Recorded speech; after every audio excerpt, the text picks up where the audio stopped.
énoncer ses actions prioritaires, ses actions budgétaires et ses activités budgétaires. C'est un travail qu'il faut faire parce que nous sommes fait. Après, problème de mise en œuvre, nous avons travaillé à aligner autant que faire se peut, en attendant d'arriver à la finalisation de ce travail sérieux qui va déboucher sur la mise à jour des projets annuels de performance et des documents de programmation pluriannuelle des dépenses. Parce que nous sommes secrétaire après le budget. Le budget, vraiment, c'est une méthodologie, une méthode, une technique qui permet après, au moins, quand tu exécutes, si tes objectifs stratégiques sont vraiment alignés à tes actions et activités, qui te permettent d'impacter. Et les indicateurs de performance sont ciblés de façon à ce que nous permettent d'absorber et d'avoir de la visibilité sur ce que nous faisons, les engagements que nous prenons, les ambitions que nous nous fixons et le niveau de marche vers ces objectifs-là. Véritablement, voilà le travail qui est en train de se faire. Et la loi de finances rectificative implémente ce travail. Les investissements publics financés sur ressources internes ont baissé, c'est vrai, nous l'assumons. Nous l'assumons, ça a baissé. Lu tax mu baissé junni lañ am junni yi juróom-ñetti téeméer yi financé nañ ko ci ay investissement projet yoo xam ne démarré na ak ay partenaires étrangers 200 wala ñaar téeméer moo la dese pour sa junni nga xam ne ñaar téeméer yooyu ci ressources internes yi nga ko mën a lijjante parce que ressources externes yi def nga say convention de financement am ay engagement vis-à-vis des partenaires ba ñu commencé liggéey boobu Abdourahmane Sarr le ministre de l'économie mon ami dafa am wax bu muy wax bu am solo mu ne un pont kenn du ko arrêté au 3/4 maanaam pont doo ko liggéey ba mu àgg 3/4 d'exécution nga ne damay taxaw dem defi leneen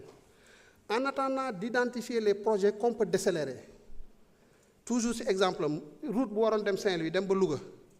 mën nañu apprécier ne mën nañu taxaw Louga su fekkee ne les nouvelles autorités ont des orientations yu ko justifier et c'est ce travail-là que nous faisons au quotidien et à chaque fois qu'on aura des résultats nous n'hésiterons pas à les internaliser dans le dispositif et à revenir ici pour que ngeen apprécier ngeen approuver ko parce que li ëpp solo mooy au moins ñun ñi ngi ñëw fii di andi li ñuy def ñu koy approuver mais li fi nekkoon mooy da ngay bëgg def leneen nga dem waxtaan ak ay kii yu la financé nga def ko kenn du xam kenn du yëg donc apprécions ce que nous faisons les efforts que nous faisons j'aime bien la dimension critique ici à l'Assemblée honorable Tapsir Thioye c'est un plaisir de l'écouter mu critiquer apporter ay kiyam ma xool lan moo ci mën a jëriñ li ñuy def ñu internaliser ko il y a des députés comme ça mais ñun loolu lañ def on écoute tout le monde et à chaque fois que c'est positif à chaque fois que ça nous permet de nous remettre en cause nous le faisons Abdou Mbow ci commission yi il a rappelé que le fonds intergénérationnel mi ngi woon présidence on l'a transféré yóbbu ko ministère des finances et c'était sur sa demande on l'a fait parce que ça n'altère en rien le travail que nous faisons au contraire ça peut donner plus de lisibilité pour nous mais en procédant à l'ancrage institutionnel au niveau de la présidence de la République loolu c'est une option politique pour dire que les fonds intergénérationnels xëy na bëgg naa dans l'utilisation des ressources pour l'investissement may am une visibilité continue xëy na loolu moo tax ñu defoon ko noonu mais suñu gisee ne on peut le faire au niveau du ministère des Finances ba pare di am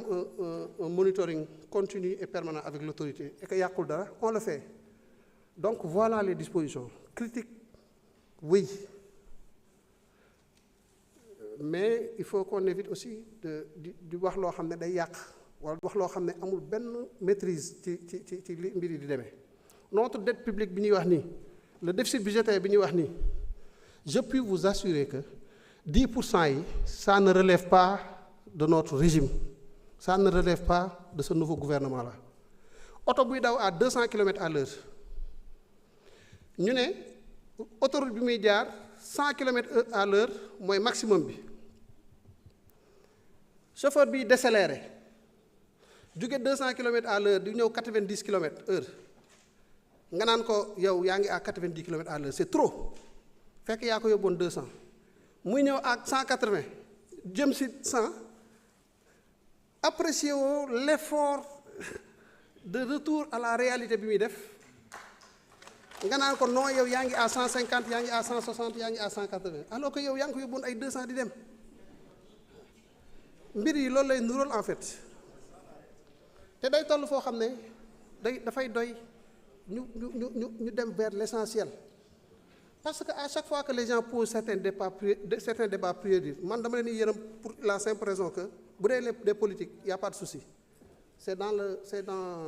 l'ordre normal des choses. Mais si c'est un économiste qui se dit économiste, mais j'ai pitié pour lui. Parce qu'il le fait peut-être pour truc, mais dans la communauté scientifique, des collègues et autres, il y a des gens qui ont caaxaan la nekk te caaxaan baaxul te réew mi dépassé na fu ñu nekkee di caaxaan. Nous au quotidien, notre travail au quotidien, c'est de faire en sorte que les prochaines cargaisons de pétrole brut soient financées dans le respect des règles. C'est d'avoir les meilleurs coûts d'approvisionnement par rapport à ces produits-là. C'est sur Air Sénégal parce que nag loolu tam beneen problème la gaal gi dafa bënn fu ne ñi ko bënn taxaw di la seetaan ngay fatt ak ngecc ndox mi di génnee pour mën a avancer ñu nekk di wax yu kenn xamul. Air Sénégal situation bi mu nekkee nii fi lañ ko fekk en même temps que nous faisons face aux difficultés nous cherchons à redresser Air Sénégal. Nous cherchons à faire en sorte que les appels de garantie ne soient pas une réalité parce que dafa am impact sur la crédibilité de notre signature. Dette intérieure bi honorable Oumar Sy doon wax effectivement ñuy xool naka la ñuy dans le cadre d'une recapitalisation ñu embarqué ko. On a déjà mis entre avril et maintenant 15,7 milliards dans Air Sénégal et le pays est en difficulté. En ce moment-là Abdoulaye Ndiaye wax na la poste qu'on traîne. Moi aussi, on essaie de le maintenir en vie en attendant ñu am des résultats beaucoup plus probants sur tout le travail que nous faisons par ailleurs. En ce moment-là, les universités ont budgétisé sur 7-8 mois les salaires. Après, tu t'efforces à faire le complément parce que c'est très sensible. Les étudiants, les bourses d'études, des fois, ce n'est pas normal, des fois, les choses ne sont pas du tout ce qu'elles devraient être. Mais on a la responsabilité d'assumer de façon à traverser la période sensible et après de voir comment mettre de l'ordre. En ce moment-là, les hôpitaux, ils ont des difficultés à faire face. Ce sont les problèmes que nous avons trouvés. Mi mel ni seen kër yi bu amee fuite d'eau sa facture ñëw nekk ay 1 million et quelque alors que 100 000 francs nga daan fay. Da ngay nekk ci yow xool fan la kii nekk fan la bën nekk nga fàtt ko tout en faisant en sorte que quand même kër gi di am approvisionnement bu correct bu normal ngay dem progressivement bu mën a kii. Vous pouvez. J'ai fait l'option de répondre de cette façon parce que j'ai fait l'option de répondre de la sorte parce qu'il y a eu 36 ou 37 intervenants. Mais nous ne réservons ça 1 minute à toutes les interventions. Mais ce que nous faisons d'habitude, c'est qu'à chaque fois qu'il y a des interpellations, nous préparons un document qui revient sur toutes les interpellations, député par député, consigné ko,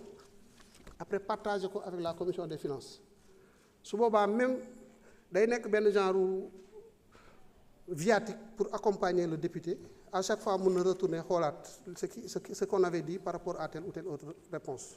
te ñeme nañ ko parce que ñun fi ñu jëm à partir du moment où que en tout cas la vision de l'autorité est claire le cap est arrêté arbitrage yu métti nag cette loi de finances rectificative a fait l'objet de 2 semaines d'arbitrage 2 semaines yoo xam ne presque une fois par 2 jours dañuy dem à la primature et ce n'est pas uniquement le ministre des Finances et le Premier ministre. C'est le ministre des Finances, le ministre de l'Économie, le ministre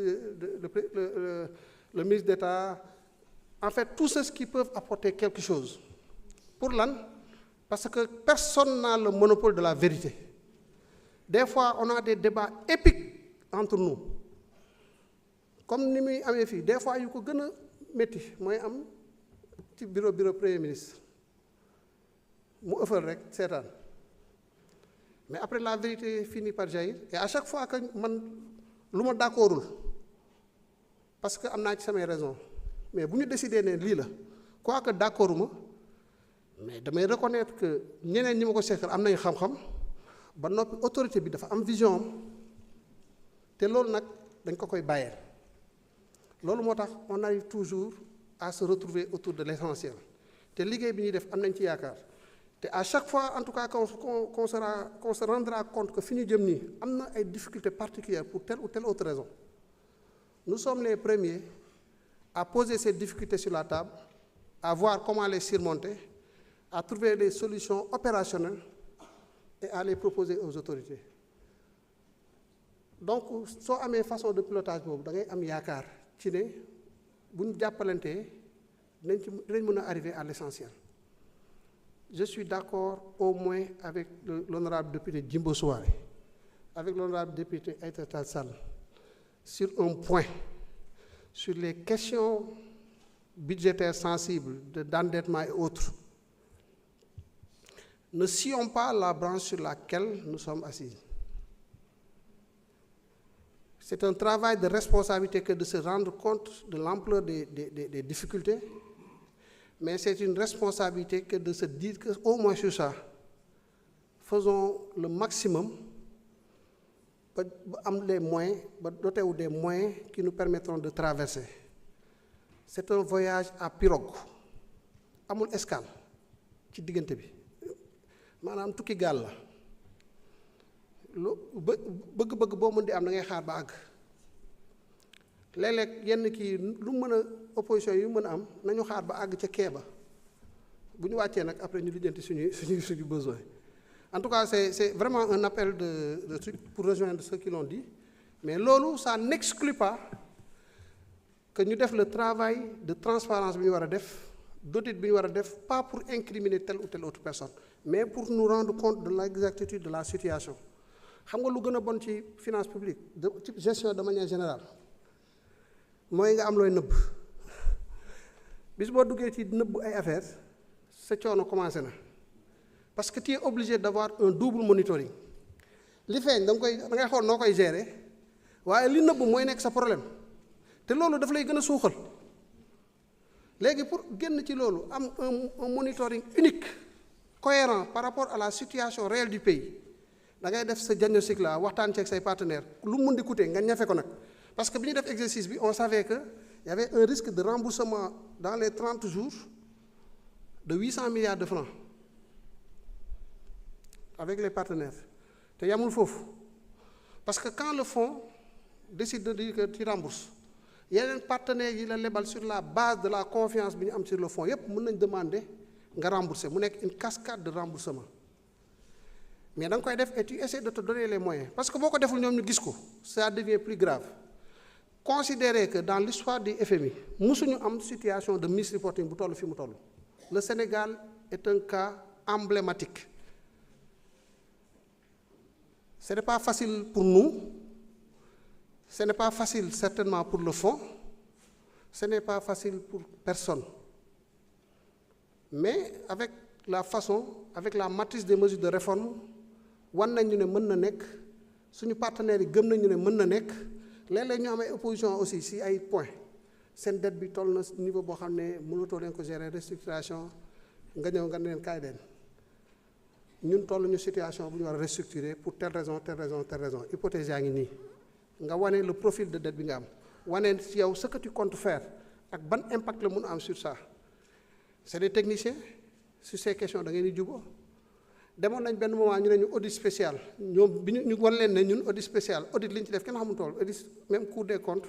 teg nañ ci beneen travail boo xam ne c'est plus exhaustif que l'audit parce que audit ay échantillons lay ci lay fondé wu ñun le travail que nous avons fait c'est un travail qui se veut exhaustif yamatul ci ne dañuy jël échantillon nii partenaire par partenaire bailleur par bailleur lijjanti nañ ko waxtaan ak moom xool li ñu lebal lan la ci jot a fay demander la nga confirmer les soldes Finalement, de notre spécial une assistance technique au pôle judiciaire financier qui, dans la poursuite maintenant de ce travail au niveau de la phase judiciaire, aura besoin certainement d'un accompagnement spécialisé pour poursuivre certaines choses, essayer d'élucider certaines autres questions. Loolu moom mooy li nga xam ne bëggoon naa ko partager. Pour le reste nag, sur les arriérés, l'apurement des arriérés, vraiment le premier acte de la relance économique. Le premier acte de la relance économique que tout le monde appelle ici de tous les vœux, c'est le paiement des arriérés à hauteur de 500 milliards,9. Ce montant n'est pas fortuit. C'est 105 milliards, 103 milliards, 105 milliards pour les BTP. C'est 146 milliards d'arriérés dans le secteur de l'énergie, mais c'est 249,5 milliards d'investissements sur ressources extérieures. Donc, ne voyez pas aussi uniquement le montant des investissements financiers sur ressources internes, budget. Les opérations de trésorerie, réalisées, c'est une injection de liquidité dans l'économie qui va apporter un peu plus de confiance, qui va apporter de la relance à travers l'effet multiplicateur, parce que la demande intérieure est augmentée. Et ce sont toutes ces mesures qui constituent véritablement le renforcement de l'activité économique. Et quand l'activité marche, les recettes vont être au rendez-vous. Donc, je vais conclure sur une chose, parce qu'on parle beaucoup de déficit budgétaire. Un déficit budgétaire, économiquement, n'est pas problématique. Ça, il faut que les gens le sachent. Déficit budgétaire, c'est un indicateur important pour permettre à ce que le régime ne dérape pas, que nous n'importe quoi, pour qu'on ne vive pas au-dessus de nos moyens. Mais un déficit budgétaire peut relancer une machine économique. C'est toutes les théories keynésiennes et autres là sur la croissance économique. Pays qui est dans une zone monétaire, sa politique monétaire doit renoncer au profit d'une instance comme la BCEAO, qui a un ancrage sous-régional. Tu renonces à ta politique monétaire. Tu n'as finalement que la politique budgétaire pour impacter et faire de l'économie. Politique budgétaire, Bobo, la synthèse des instruments, c'est le déficit budgétaire. Parce que le déficit budgétaire a deux sous-dimensions. La politique fiscale, comment modeler notre fiscalité de façon à impacter notre économie, ou comment agir sur nos dépenses publiques de façon à rester dans les limites normales qui nous permettent de tenir. Ce déficit budgétaire, c'est le seul instrument que nous. Si nous réussissons à atteindre la consolidation budgétaire en 2027 et que nous réussissons le pari sur l'agenda national de transformation avec le portefeuille de projets pertinents, nous avons les actions et les activités pertinentes pour atteindre ces objectifs-là. Tu pourras te permettre des fois de creuser un déficit. Étant entendu que le déficit te permet de relancer ta croissance économique, donc ton PIB, et après d'impacter sur tes recettes. Et finalement, tu as un cercle vertueux. Ce n'est pas facile, hein? Mais on peut y arriver. Et nous nous donnons les moyens d'y arriver. En tout cas, c'est l'engagement de tous ceux que vous voyez de ce côté-là et de l'autre côté. C'est l'engagement des 5000 Sénégalais au ministère des Finances et du Budget. Donc, respectons ce travail-là. Il y a des divergences parfois politiques, il y a des divergences parfois sur certaines considérations. Mais rappelons-nous que dans un pays, il y a quelqu'un qui est élu, qui a une vision, bu koy dérouler nii la ko bëgg a doxalee ni mu tànn pour ñu jàppale ko ci dañuy tënk mbir yi ba mu jaar ci yoon boobu.